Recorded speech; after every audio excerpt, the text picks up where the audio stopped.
it's Charlotte with Makesy. Let's talk temperature. Temperature is something that comes up a lot in candle making, and some temperatures matter more than you might think. There's 3 main temperature points that we typically talk about when it comes to making candles. Those are the melt temperature, the fragrance addition temperature, and your pour temperature.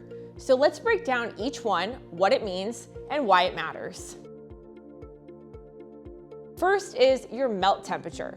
This is the temperature that your wax is going to turn from solid to liquid. Your wax temperature should be available on every type of candle wax that you purchase, and that tells you how hot you need to heat your wax in order for it to melt. Obviously, that's important because if you don't know how hot to melt your wax, you may end up underheating it or overheating it. So before you make a candle, look online at your supplier's website and find the melt temperature for your wax. Next, fragrance addition temperature.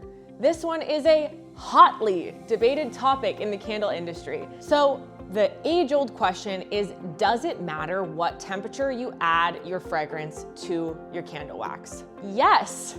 If you look at any fragrance regulatory safety data sheet, you will see that most candle fragrances have a flash point of 200 degrees Fahrenheit. Some fragrances also may have a lower flash point, 150 degrees Fahrenheit, for example. The flash point is the temperature at which that fragrance oil can flash or combust when exposed to an open flame. But the flash point also means something else. The flash point is when the molecules in that fragrance become volatile. So if I have a fragrance that has 150 or 160 degree flash point, and I put it into a candle wax at 180 degrees, I may damage the composition of that fragrance. That can change the fragrance structure, profile, and make it smell different once it's in the candle. So it's always important to know your fragrance flash points and adjust your pouring temperature and your fragrance addition temperature accordingly. So next is your pour temperature.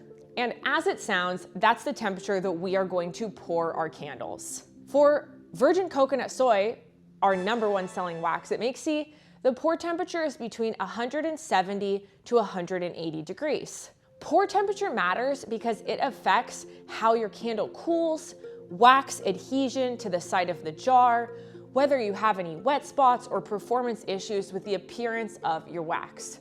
So always pay attention to the pour temperature and be sure to follow manufacturer recommendations on what temperature you pour your wax at. So again, we have our melt temperature. That's the temperature that our wax changes from solid to liquid form. Next, we have the fragrance addition temperature. That's the temperature that you're going to add your fragrance into your wax. And lastly, we have our pour temperature, and that is the wax manufacturer's recommended temperature at which you should pour your candles. Now, one question we sometimes get is, what should I do if my fragrance addition temperature or my fragrance's flash point is lower than the manufacturer's recommended pouring temperature? So a perfect example would be if you had a fragrance with a flash point of 165 degrees Fahrenheit. But your wax pouring recommended temperature is 170 degrees Fahrenheit. I recommend to always take the lower of the two. That way you don't risk damaging your fragrance oil or burning off some of those more volatile top notes and altering how your fragrance smells. I hope this video helped you, and if you have any remaining questions on which temperatures matter when making candles, drop them in the comments below.